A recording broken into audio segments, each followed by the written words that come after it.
O nosso estudo de hoje está no capítulo 21, cujo título é Falsos Cristos e Falsos Profetas. Um pouco mais abaixo aqui tem uma palavra de Jeremias sobre os falsos profetas. É um estudo bem grande, bem completo, que Jeremias vai trazendo para a gente. Então ele diz para não escutarmos as palavras dos profetas que profetizam e enganam. Jeremias também nos diz que eles publicam visões de seus corações, que não aprenderam nada disso através da boca do Senhor. Jeremias também diz que eles blasfemam e que o Senhor nos diz para que nós possamos estar mais vigilantes. É interessante, né? É bom lembrarmos sempre que essa lição, a importância dela principalmente é em relação aos médiuns. Ou seja, todos nós. Todos nós somos médiuns, todos nós, através da nossa mediunidade, nós entramos em contato com o espírito, nós recebemos intuições. Quem é médium audiente recebe ali a audição do espírito. Quem é médium vidente vê o espírito que está sendo trazido para ele. Então, tudo isso, né, já acontecia no tempo de Jesus. É muito importante a gente lembrar disso. Tudo isso já acontecia, porque a mediunidade ela é uma coisa extremamente antiga. A mediunidade ela é tão antiga quanto o homem, né? A mediunidade, ela está intrínseca em cada um de nós. Todos somos médiuns. Mesmo que a pessoa não saiba, mesmo que a pessoa não queira ou não concorde, a mediunidade está aí. Ela faz parte do homem, do desenvolvimento do homem, né? Só que através dessa mediunidade, o que nós vemos lá naquela época? E que Jeremias chamava a atenção do pessoal, né? As ledoras de mão, os magos, tudo isso. Então, o que a gente vai tirar disso aqui? Justamente a nossa capacidade de, através da doutrina espírita, nós irmos buscando o estudo, buscando a orientação dos bons espíritos, é claro, né? Ninguém vai sair por aí buscando orientação de quem não sabe, quem não conhece. A gente vai buscar a orientação da doutrina espírita, do Evangelho segundo o Espiritismo, do Livro dos Espíritos e do Livro dos Médiuns. Mas para que tudo isso? Para que isso? Né? Eu sou médium, vou lá, dou um passe. Não é assim. Não é assim que funciona. Se a gente resolver fazer do nosso jeito, a gente não sabe qual espírito que se aproximará de nós ou qual espírito que estará nos levando. E o negócio é muito sério, né? E aí tem um momento que o Senhor diz assim: dizem os que de mim blasfemam, o Senhor disse.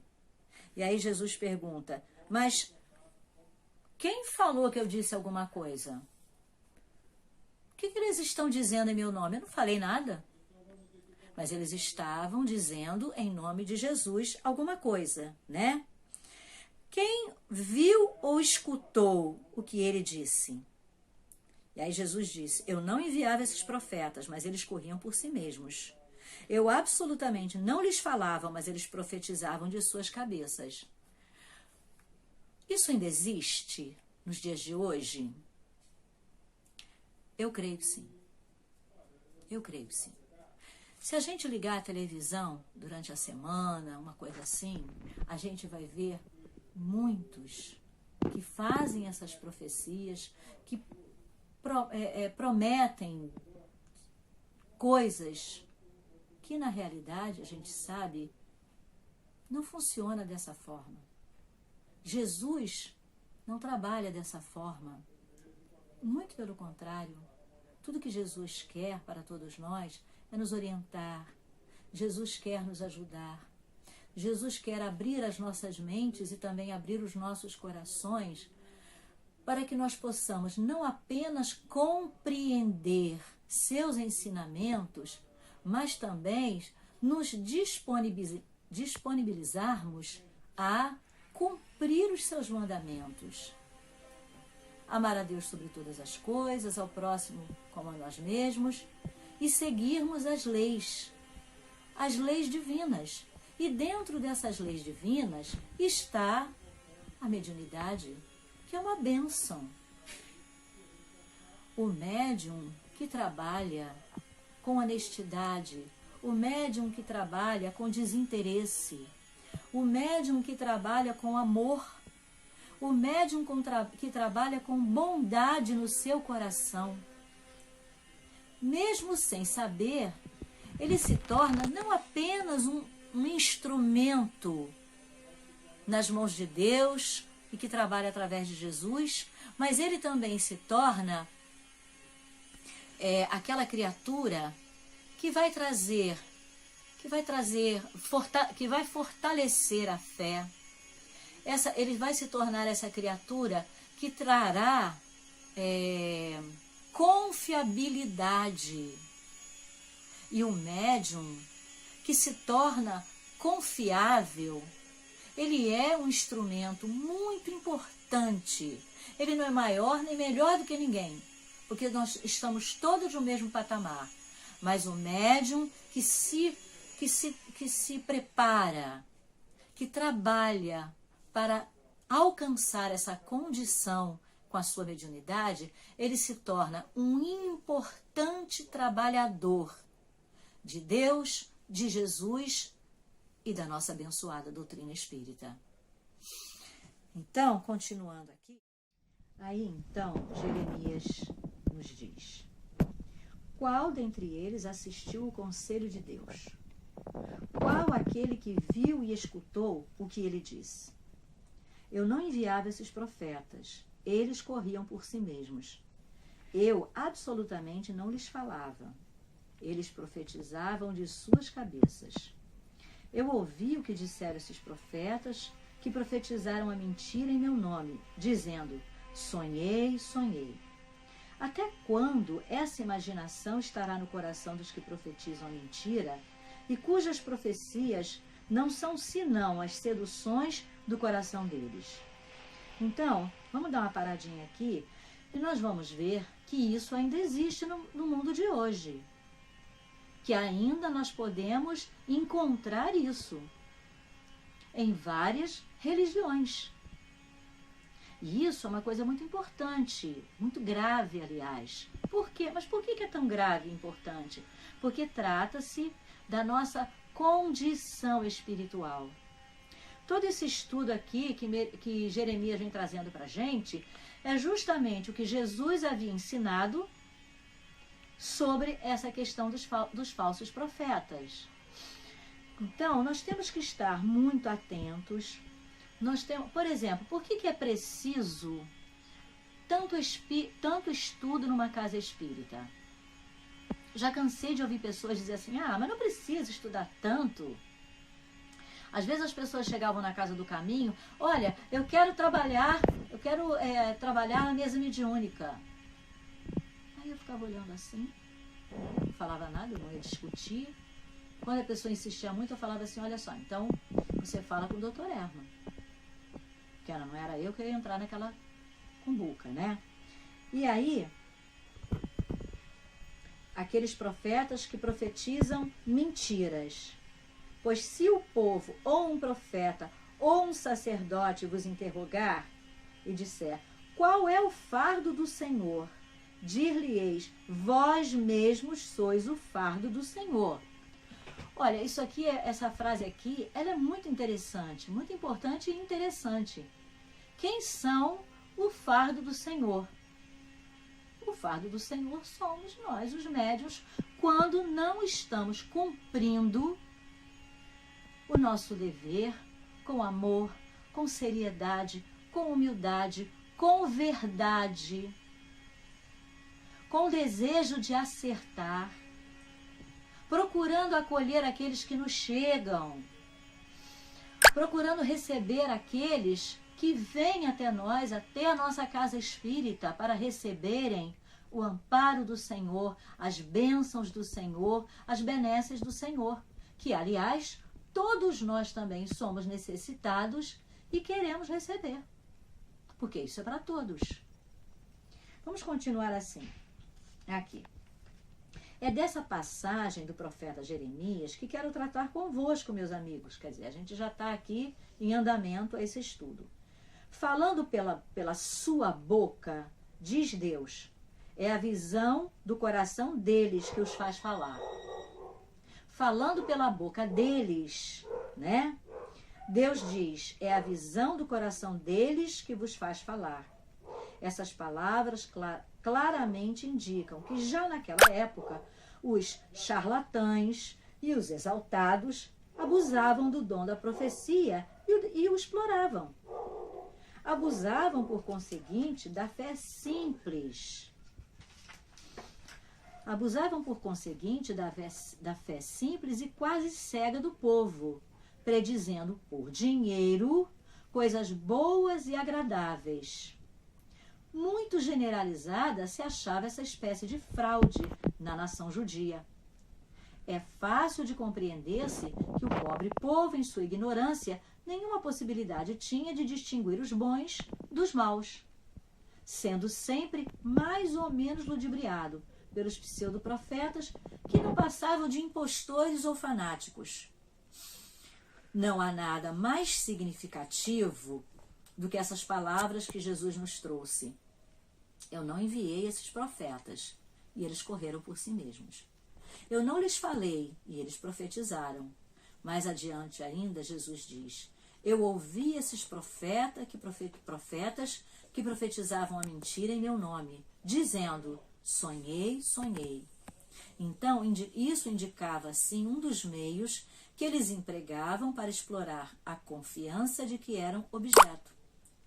A multidão sempre crédula não pensava em lhes contestar a veracidade dos sonhos ou das visões. Achava isso muito natural e constantemente os convidava a falar. Então, olha só que coisa interessante, né? Jesus, ele nos alerta, ele nos chama a atenção para que nós possamos discernir aquilo que nos está sendo trazido. Ora, se alguém chegar para a gente e falar assim, Alba, você quer um copo d'água? Eu vou falar assim, sim, eu quero um copo d'água, claro, com certeza, eu estou com sede, eu quero um copo d'água. Mas aí, essa pessoa vem e traz o copo d'água para mim. A minha garganta está seca, eu vou lá e pego o copo d'água. Mas aí, olha que coisa interessante, a pessoa me dá o copo d'água, quando eu tomo o primeiro gole dessa água, a água está o quê? Ela está amarga. Aí eu percebo que a água está com alguma substância que a deteriorou. Então eu estou fazendo uma imagem, eu estou fazendo uma comparação até meio grotesca. Mas é isso que acontece. A água seria a palavra de Deus. A água suja seria exatamente aquele conspurcar que o homem tem a coragem de fazer com as coisas sagradas. É isso mesmo, conspurcar. Porque tudo que vem de Deus através de Jesus para nós é limpo, é puro, é lícito, é perfeito. É perfeito. Mas quando o homem, com o coração sujo, com o sentimento deteriorado, toca ou entra em contato com essas coisas santas, aquilo deixa de ser são, deixa de ser santo. Então vamos continuar aqui. Após essas palavras do profeta, né? Escutemos então o apóstolo São João, quando ele nos diz, não acrediteis em todo espírito, experimentai se os espíritos são de Deus, porque entre os invisíveis também há os que se comprazem em iludir, se lhes depara ocasião. Os iludidos são, está-se a ver, os médiuns que não se precatam bastante. Aí se encontra, fora de dúvida, um dos maiores escolhos, em que muito funestamente esbarram mormente se são novatos no espiritismo. É isso uma prova para eles que só com muita prudência podem triunfar. Aprendeis, pois, antes de tudo, a distinguir os bons e os maus espíritos. Então, o que Jeremias vai dizendo para a gente? Que nós temos que reconhecer aquilo que vem de Deus. Porque tudo que vem de Deus é santo, é puro, é perfeito, é para o nosso bem. Né? Mais abaixo, então, sonhei.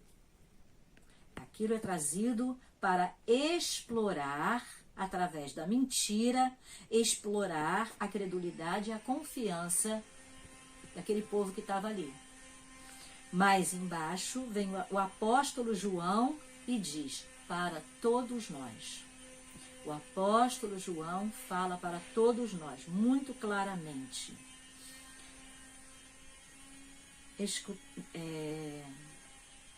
Não acrediteis em todo espírito.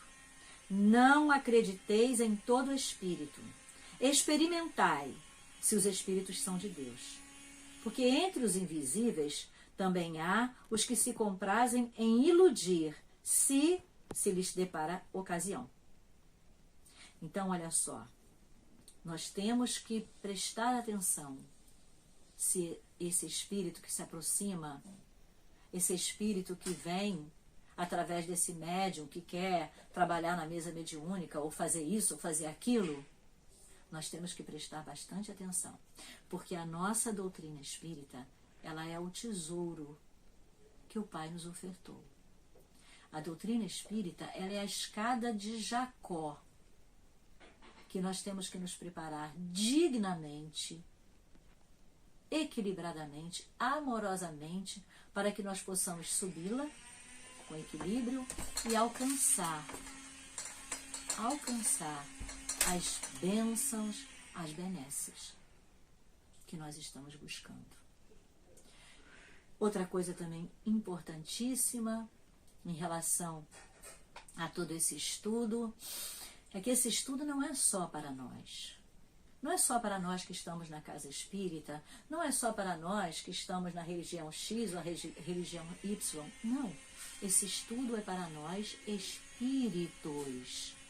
Espíritos encarnados, que abençoadamente estamos nessa terra, estamos nesse momento de transição, bem o sabemos, em que estão acontecendo coisas muito difíceis, tristes e complicadas, mas também estão acontecendo coisas muito belas, muito positivas.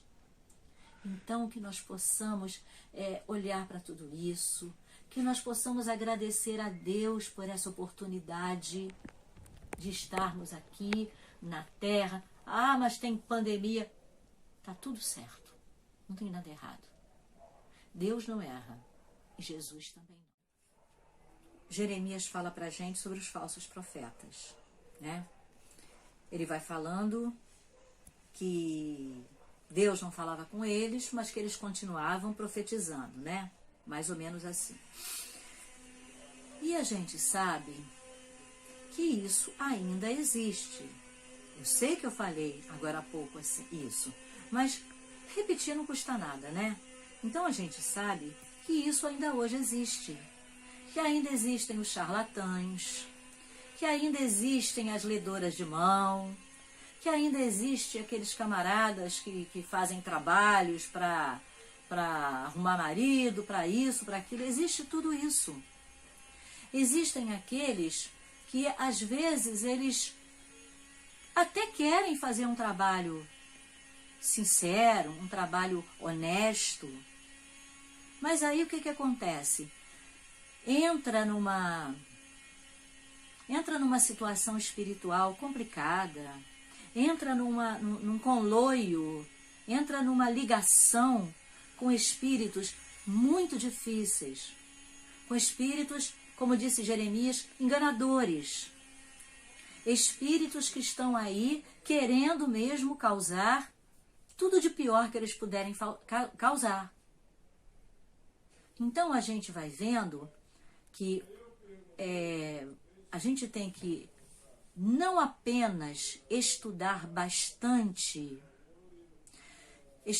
bastante e profundamente o livro dos médiuns, estudarmos bastante e profundamente o Evangelho segundo o Espiritismo, estudarmos bastante e profundamente todos esses outros livros que são a continuação da doutrina espírita, que trazem maiores explicações para a gente. E lembrar, né, e pensarmos que nenhum de nós está livre do acesso, da tentativa de nos assambarcar, não tem outra palavra, né?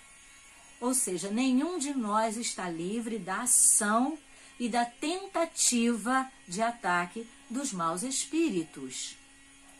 E isto chama-se arrastamento. O arrastamento é exatamente isso. É a nossa, desculpem a expressão, é a nossa bobeira. A gente fica assim distraído. Aí a pessoa fala assim, vamos ali no lugar tal, porque tem um espírito tal. Aí a pessoa chega lá e não é nada daquilo. É uma outra coisa completamente diferente. Eu vou contar uma história para vocês rapidinha. Aí a gente encerra o nosso estudo. A minha mãe, nós morávamos no Pichincha e meus pais tinham um comércio e o comércio estava muito ruim das pernas. Aí, minha mãe com medo de não conseguir pagar as contas, alguém sugeriu para ela para ir num centro que tinha lá em cima, no Pichincha, na Rua Pacoti. Minha mãe nunca tinha ido a centro nenhum, nós éramos católicos, mas aí a insistência da pessoa foi tanta que a minha mãe foi sozinha. Eu fiquei em casa com meu pai e minha mãe foi sozinha. E aí, chegando lá, a minha mãe olhou e viu que o negócio era muito esquisito e muito diferente.